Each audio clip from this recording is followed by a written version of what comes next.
given by God and by our parents. Each of us has a name given by our stature and our smile, and given by what we wear. Each of us has a name given by buttons and given by our walls. Each of us has a name given by the stars and given by our neighbors. Each of us has a name given by our sins and given by our longing. Each of us has a name given by our enemies and given by our love. Each of us has a name given by our celebrations and given by our work. Each of us has a name given by the seasons and given by our blindness.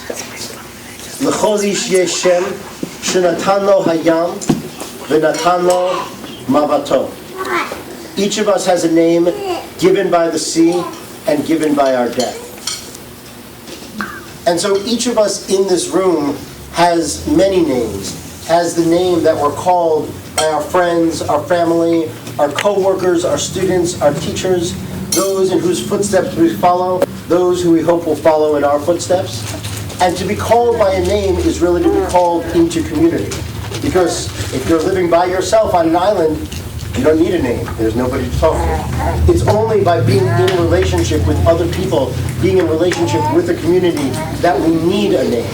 So we are very excited today this makes sense to say we are going to formally give Zakai his name. Obviously, his name is Zakai. We're not giving anything away. But by giving him this name in this formal setting, in this community setting, what we're doing is welcoming and celebrating Zakai's entrance into this community of people. And we are very, very glad to be able to do that.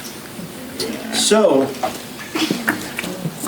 now Alana, now Zibar is going to bring the baby. And we've got Zakai, like many of us, but today we'll worry about Zakai. We can worry about everybody else some other time. Zakai is blessed to be preceded by many ancestors, and I know some are there digitally. Hello, Jerusalem.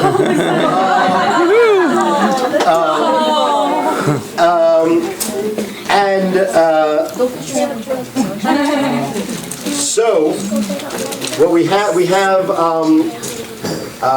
Zakai's family in Jerusalem and Zakai's family here. And what we have here is a beautiful tallis from one of Zakai's many surrogate grandparents. This is Isaac Breslauer, who many of us know and love. Many of us know, some of us. This is his tallis, and I'll say about Isaac's tallis what I often say about mine, because I flatter myself to put it in the same category. Isaac's tallis, as is befitting for this community, is at once very traditional and very not. Jewish tallises, Jewish prayer shawls, for time immemorial, have had stripes on the side, and the poet Agnon talks about these stripes as landing strips for angels to land their planes on and take them off again. And so in that way, this is a very traditional tallis with the broad stripes on either side. But because we're a little different around here, it doesn't have the traditional black stripes. And maybe, well, do it. On many tallises, there are stripes of heavy blue or black. But Isaac's tallis is a little bit lighter, a little bit rosier. So it has these red stripes. And I'm going to ask Vera Zelensky and Ellen Feld, Dr. Vera Zelensky and Dr. Ellen Feld, to come from Brooklyn College, from the ancestral homeland, to come and take Isaac's tallis. And let's do this. You would place Zakai right here, other way, the head towards them. Head towards them. Yeah. Got it? I got it. I am qualified to not drop a baby.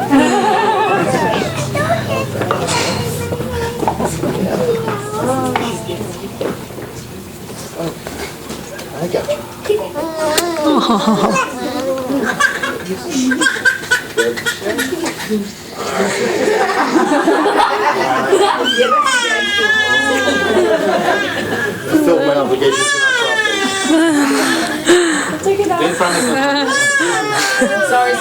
Isaac, he doesn't like it.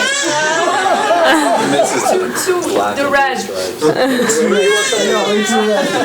He's not a red person. Not his color. Oh, sorry, mister. It might not be that.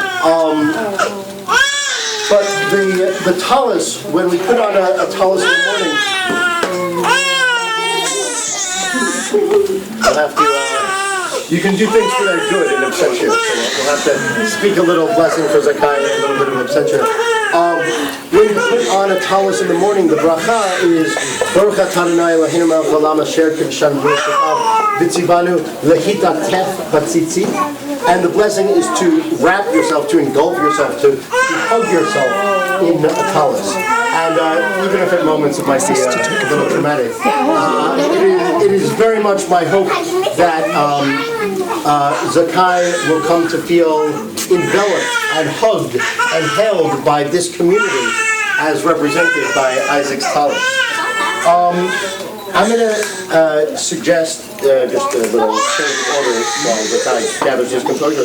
And I'd like to, you say a little bit about the name? Yeah, Okay. it's a little bit that it's me and Anna together, so Okay. I can start and then. All right, well, why don't we ask Jean-Marc to share a little bit of reading? Or I can, if I may, I'm gonna start telling you a little bit and then we're gonna read.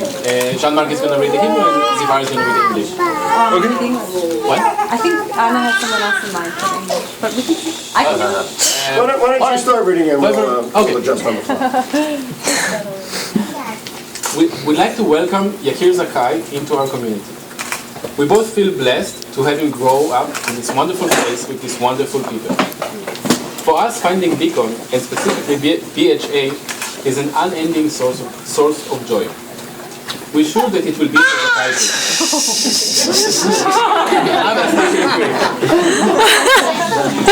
too. In the past 2 months, we have experienced a gentle, sweet, curious, smiling, and calm soul. We're looking forward to get to know you better, Yakir Zakai. We're so happy for you to have 2 wonderful sisters, Mayan and Sasha. 1 second, Sasha. You want to go this back?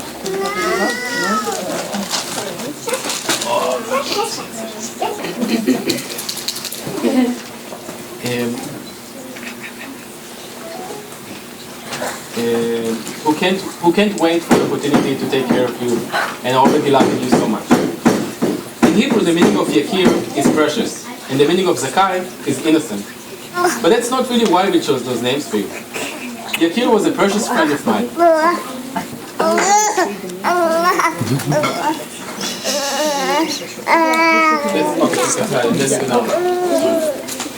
Yakir was a precious friend of mine, a unique person that I'm so thankful I've met.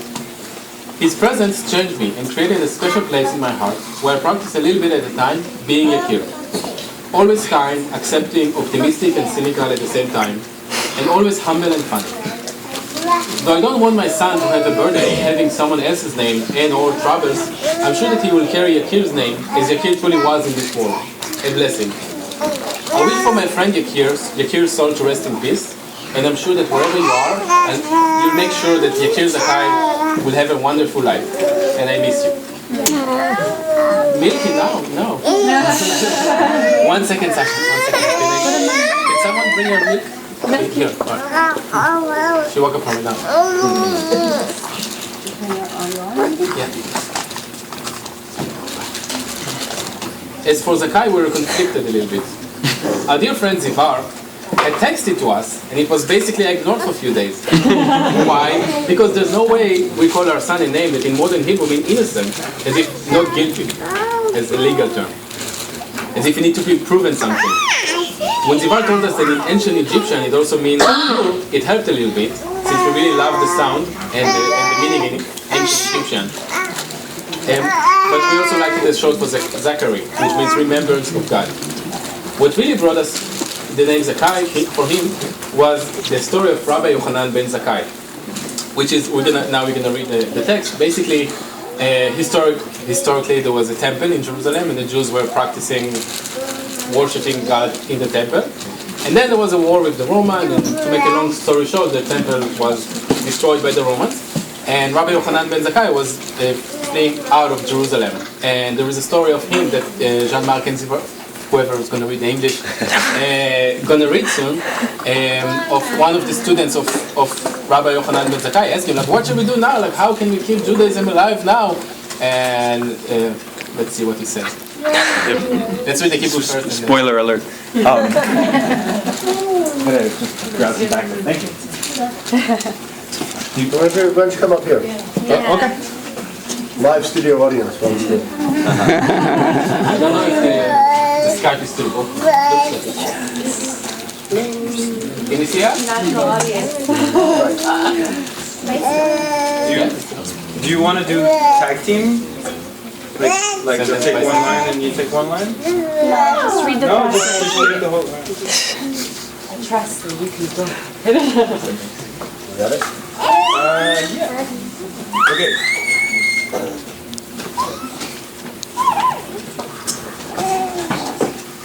פעם אחת היה רבן יוחנן בן זכאי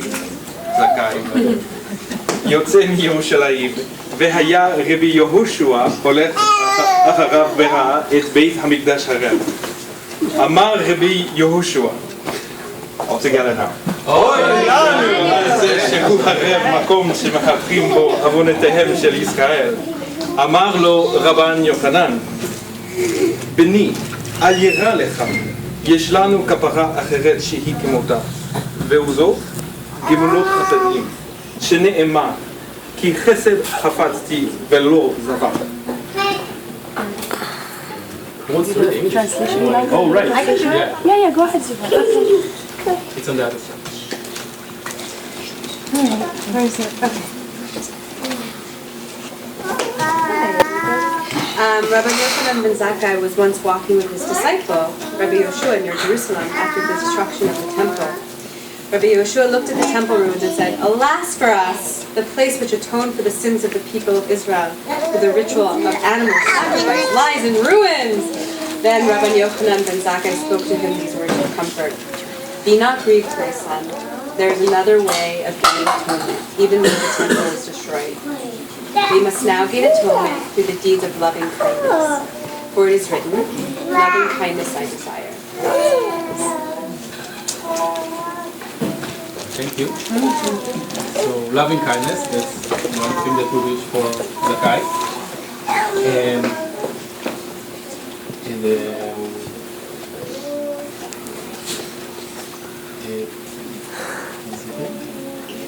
so the answer of Rabbi Yochanan ben Zakai that history proved to be the right answer was that Judaism is more than just sacrificing animals. He said that there is another option to be closer to God and to oneself, an option that my friend Yakir was a master of, and that's practicing loving kindness. This spirit of practical and positive response to what life brings us, and yes, sometimes life can bring some possible distraction, is an attitude that we'd like Yakir Zakai to have. I assume that some of Ben Zakai's students were skeptical. It is a big change of mindset that the rabbi offered them. I know that sometimes I react the same way to change. We also like him to know that if something needs to be changed, whatever the reason is, he can do it, and he can help others do it too. The same way that Rabbi Yochanan ben Zakai inspired so many generations to practice Judaism in a way that may be completely different than their ancestors. It's still true, beautiful, and always evolving, and it has the potential to make the world a better place, one mitzvah at a time. Yakir Zakai, we wish for you a happy and fulfilling life. We can't wait to see you becoming who you are. Lots of love. And now Anna wants to say. Yeah, I wanted to say also something about the name. Not Yakir, because Yakir was really, always said it all, was all about his beautiful friend, in honor of his friend. For Zakai, I think the story about Ben Zakai is really a story of resilience, and sometimes you have to fight, and sometimes you have to just, go with the flow. And something, for me, it's also something else that I feel like really resonates for me right now, or in general in life. It's students and fellow Jews in Jerusalem, during that time of the war, they were ready to die for their faith, for their belief. They were ready to fight the Romans. There was no chance of winning, and they were doing it because they really believe. And sometimes that's the right thing to do, to really fight. And what's interesting to me is it's not necessarily that Ben Zakai had a different I guess like underneath, like underneath, like the very different action was the same kind of deeper need. Like they were both wanting to connect to God. The Jews that were willing to die, and the Jews like Ben Zakai that said, we're not going to win this one. Let's change. Let's transform. Let's move on to a different kind of Judaism. And that was all. Both of it was about connecting to God. And so I think that what's really meaningful to me there is that often we get stuck in with one strategy, and if we're able to connect to like the deeper need, the deeper yearning, then often some really creative, beautiful transformation can happen, which is kind of what that story is about for me. Because I think a lot of people would agree that Judaism transformed very positively when we moved away from the temple and into the text, the Torah, as a source of faith. Yes. So I hope for all of us and for Zakai to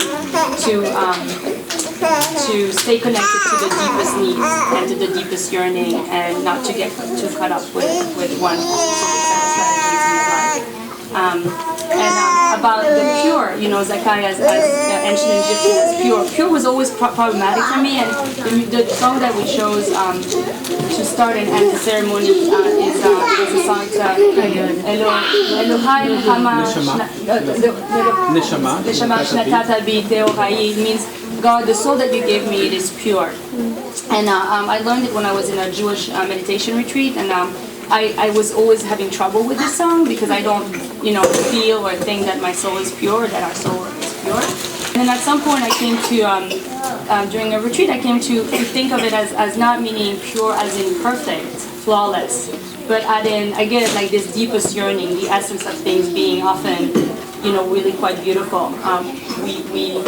We do a lot of deeds and that aren't so good in life, but often it's, again, a bad set of strategies versus like kind of what really motivates us. So we might lie because we want to connect, or we might, so much of it is about connection. I feel like you're saying everything you might do is because you want to feel connection and love, but anyways, I think that at the deepest level, often there is something really beautiful. So I think that the purity might be just the way God sees us, So it made me feel kind of like, it made me think of that song when I thought of Zakai as pure. So not as something perfect, but as something that's in its essence. And did you see the blessing already? Because I didn't see them. So after. That's next. Okay. All right. So that's it for the naming. You're sitting. Is that good? What? Mind grab this out? No problem. Do you want to invite people to offer the blessing that I'll close with that? Oh, you want to speak? Yeah, why don't you do that first? So we, as always said, we feel so happy to have you all in our community, to be part of you all in the community.